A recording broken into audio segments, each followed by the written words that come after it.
चलिए जानते हैं आज देश और दुनिया की सिलेक्टेड काम की और महत्वपूर्ण 25 बड़ी खबरों को सिर्फ 10 मिनट में। पर अभी तक आपने इस वीडियो को लाइक नहीं किया है तो लाइक कर दें और इस चैनल को सब्सक्राइब भी कर लीजिए।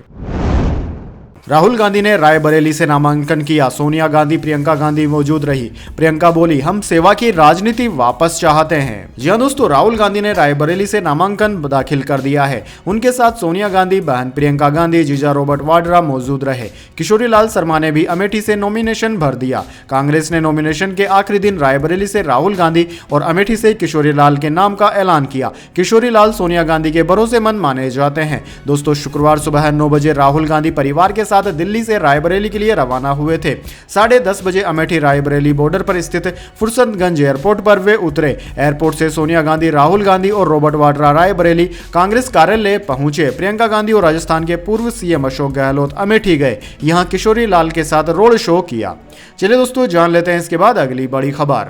प्रधानमंत्री मोदी 14 मई को वाराणसी में नामांकन दाखिल करेंगे। 13 मई को काशी में रोड शो भी करेंगे। नामांकन से पहले काशी विश्वनाथ काल भैरव के दर्शन करेंगे। जी हां दोस्तों, प्रधानमंत्री मोदी 14 मई को वाराणसी लोकसभा सीट से नामांकन भरेंगे। नामांकन से पहले वे काशी विश्वनाथ धाम में काशीपुराधिपति और काल भैरव के दर्शन भी करेंगे। मोदी 13 मई को वाराणसी पहुंचेंगे और रोड शो भी करेंगे। दोस्तों, आपकी जानकारी के लिए बता दें, देश के प्रधानमंत्री मोदी 2 बार वाराणसी लोकसभा सीट से सांसद बने हैं। वे 2014 में काशी से लोकसभा चुनाव लड़े थे, जिसमें उनको कुल 5,81,022 वोट मिले थे। चलिए दोस्तों, जान लेते हैं इसके बाद अगली बड़ी खबर। सुप्रीम कोर्ट केजरीवाल की अंतरिम जमानत पर विचार करने को हुआ तैयार। चुनाव के चलते 7 मई को होगा फैसला। कहा, गिरफ्तारी पर सुनवाई में समय लग सकता है। जी हां दोस्तों, दिल्ली शराब नीति मामले में अरविंद केजरीवाल की गिरफ्तारी और रिमांड पर सुप्रीम कोर्ट में शुक्रवार को 2 घंटे बहस हुई। जस्टिस संजीव खन्ना और जस्टिस दीपांकर दत्ता की बेंच ने कहा कि लोकसभा चुनाव को देखते हुए केजरीवाल की अंतरिम जमानत पर विचार किया जा सकता है ताकि वे कैंपेन में हिस्सा ले सकें।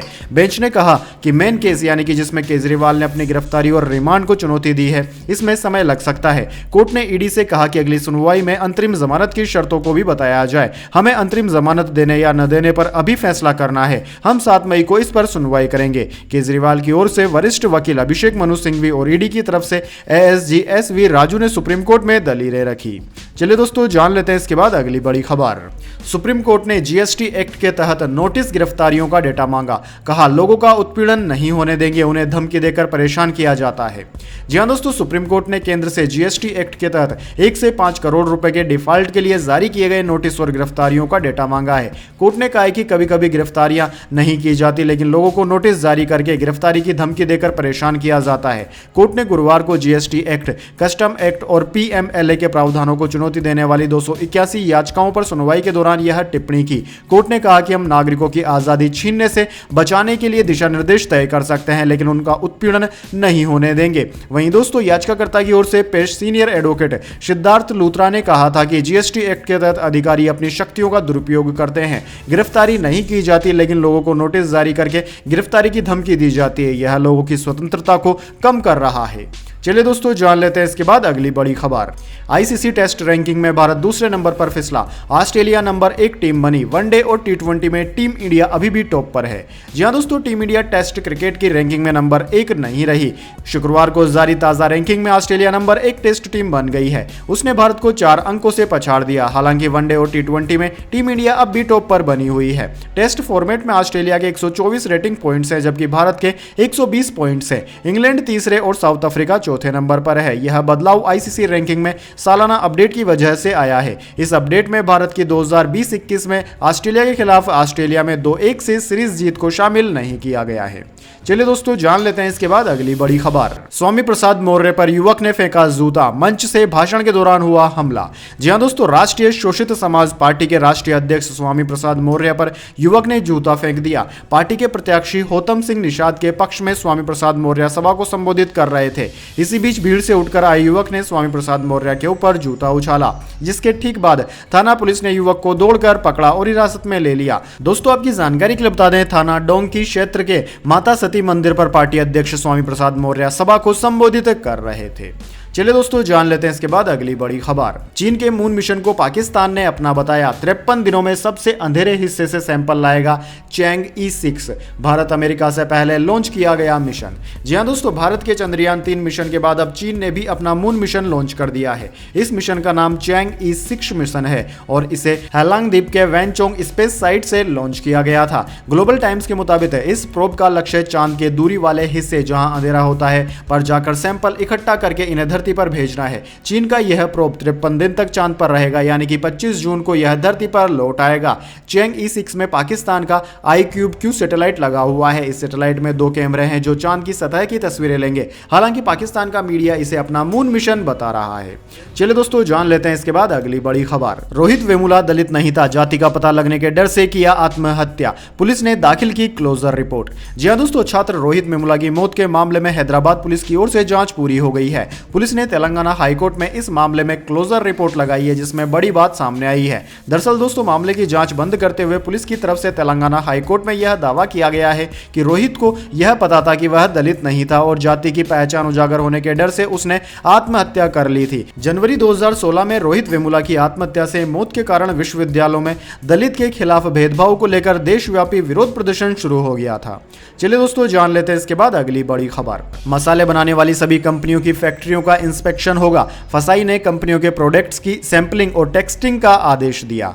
जी हां दोस्तों, भारत के फूड सेफ्टी रेगुलेटर ने अब MDH और एवरेस्ट समेत सभी मसाला मिक्स बनाने वाली कंपनियों के प्रोडक्ट्स की टेस्टिंग और जांच के आदेश दे दिए हैं। गुरुवार को रेगुलेटर ने कहा है कि इस सेक्टर में जांच का दायरा बढ़ाया गया है क्योंकि global regulators 2 popular local brands के प्रोडक्ट्स में पेस्टिसाइड एथिलीन ऑक्साइड की जांच कर रहे हैं। कंपनियों की मैन्युफैक्चरिंग यूनिट्स का इंस्पेक्शन, सैंपलिंग और टेस्टिंग का आदेश food safety and standard authority of India यानी कि फसाई ने अब अधिकारियों को लोकल और विदेशी बिक्री के लिए करी पाउडर और मिक्स्ड मसाला ब्लेड्स बनाने वाली कंपनियों पर नजर रखने को कहा है। इसके साथ ही सभी मसाला पाउडर बनाने वाली कंपनियों की मैन्युफैक्चरिंग यूनिट्स का इंस्पेक्शन, सैंपलिंग और टेस्टिंग करने का भी आदेश दिया है। वैसे दोस्तों कमेंट करके बताइए, अगर यह कंपनियां मिलावट की दोषी पाई जाती है तो इन पर किस तरह की कार्यवाही भारत सरकार को करनी चाहिए। चलिए दोस्तों जान लेते हैं इसके बाद अगली बड़ी खबर। सुप्रीम कोर्ट का हम नाम उम्मीदवारों पर रोक लगाने से इनकार, कहा राहुल या लालू नाम वाले दूसरे उम्मीदवारों को चुनाव लड़ने से नहीं रोक सकते। जी हां दोस्तों, सुप्रीम कोर्ट ने चुनाव में एक जैसे नाम वाले उम्मीदवारों पर रोक लगाने की मांग वाली याचिका खारिज कर दी। शुक्रवार को justice BR Gavai, justice Satish Chandra और जस्टिस संदीप शर्मा की बेंच ने कहा कि अगर किसी का नाम राहुल गांधी या लालू यादव है तो उन्हें चुनाव लड़ने से नहीं रोका जा सकता। कोर्ट ने कहा कि बच्चों का नाम पिछले उनके माता पिता रखते हैं। अगर किसी के माता पिता ने किसी अन्य के जैसा नाम दिया है तो उन्हें चुनाव लड़ने से कैसे रोका जा सकता है? क्या इससे उनके अधिकारों पर असर नहीं पड़ेगा? बेंच ने याचिकाकर्ताओं से कहा कि आप जानते हैं मामले का हश्र क्या होगा। सुप्रीम कोर्ट की फटकार के बाद याचिकाकर्ता ने अपनी याचिका वापस ले ली। चलिए दोस्तों जान लेते हैं इसके बाद अगली बड़ी खबर। अडानी ग्रुप की 6 कंपनियों को सेबी का नोटिस, ट्रांजैक्शन और लिस्टिंग रेगुलेशंस के नियमों के उल्लंघन के आरोप पर मांगा जवाब। जी हां दोस्तों, अडानी ग्रुप की फ्लैगशिप कंपनी अडानी एंटरप्राइजेस समेत ग्रुप की 6 कंपनियों को मार्केट रेगुलेटर सेबी ने कारण बताओ नोटिस भेजा है। इन कंपनियों पर ट्रांजैक्शन और लिस्टिंग रेगुलेशंस के नियमों के कथित उल्लंघन के आरोप लगे हैं। दरअसल दोस्तों, Adani ports and special economic zone, Adani energy, Adani power, Adani Wilmer और अडानी टोटल गैस ने अपनी अपनी एक्सचेंज फाइलिंग में इस बात की जानकारी दी है। चलिए दोस्तों जान लेते हैं इसके बाद अगली बड़ी खबर। अमित शाह के डीप फेक वीडियो मामले में कांग्रेस नेता अरुण रेड्डी हुआ गिरफ्तार, फर्जी वीडियो बनाने का है आरोप। जी हां दोस्तों, गृह मंत्री अमित शाह के डीप फेक वीडियो मामले में दिल्ली पुलिस ने कांग्रेस नेता अरुण रेड्डी को अरेस्ट किया है। अरुण अखिल भारतीय कांग्रेस कमेटी AICC के सोशल मीडिया सेल का नेशनल कोऑर्डिनेटर है और इसकी चेयरमैन सुप्रिया सिरनेत है। पुलिस सूत्रों के मुताबिक अरुण रेड्डी का रोल वीडियो बनाने और उसे वायरल करने का है। बताया जा रहा है कि रेड्डी ने मोबाइल से सबूत नष्ट करने की कोशिश भी की। पुलिस ने उसका फोन जब्त कर फोरेंसिक जांच के लिए भेज दिया है। वहीं दोस्तों, अरुण रेड्डी की गिरफ्तारी दिल्ली से हुई है और शनिवार को उसे कोर्ट में पेश किया जाएगा। दिल्ली पुलिस कोर्ट में ही अमित शाह की एडिटेड वीडियो मामले में अरुण रेड्डी के रोल को लेकर खुलासा करेगी। साथ ही साथ दिल्ली पुलिस अरुण रेड्डी की कस्टडी की भी मांग करेगी। चलिए दोस्तों जान लेते हैं इसके बाद अगली बड़ी खबर। 17 घंटे तक प्रदर्शनकारियों के कब्जे में रही अमेरिकी यूनिवर्सिटी, प्लानिंग के तहत छात्रों ने किया था कब्जा। अब तक 2000 से ज्यादा फिलिस्तीनी समर्थक छात्र हुए गिरफ्तार। जी हां दोस्तों, अमेरिकी यूनिवर्सिटी में फिलिस्तीन के समर्थन में छात्र आंदोलन जारी है। पुलिस ने अब तक 2000 से ज्यादा प्रदर्शनकारियों को गिरफ्तार कर लिया है। गुरुवार को पुलिस ने कैलिफोर्निया यूनिवर्सिटी को प्रदर्शनकारियों के कब्जे से आजाद कराया। इस दौरान 100 से ज्यादा छात्रों को गिरफ्तार किया गया। यूनिवर्सिटी के हैमिल्टन हॉल को प्रदर्शनकारियों के कब्जे से छुड़ाने में पुलिस को कड़ी मशक्कत करनी पड़ी। न्यूयॉर्क टाइम्स के मुताबिक करीब 17 घंटे तक यूनिवर्सिटी का हैमिल्टन हॉल प्रदर्शनकारियों के कब्जे में था। अब इसे लेकर नई जानकारियां सामने आई है। दरअसल दोस्तों, पुलिस ने कोलंबिया में गिरफ्तार किए गए आधे से ज्यादा छात्रों को रिहा कर दिया। वहीं हैमिल्टन हॉल पर कब्जा करने के आरोप में 14 छात्रों को गिरफ्तार किया गया है।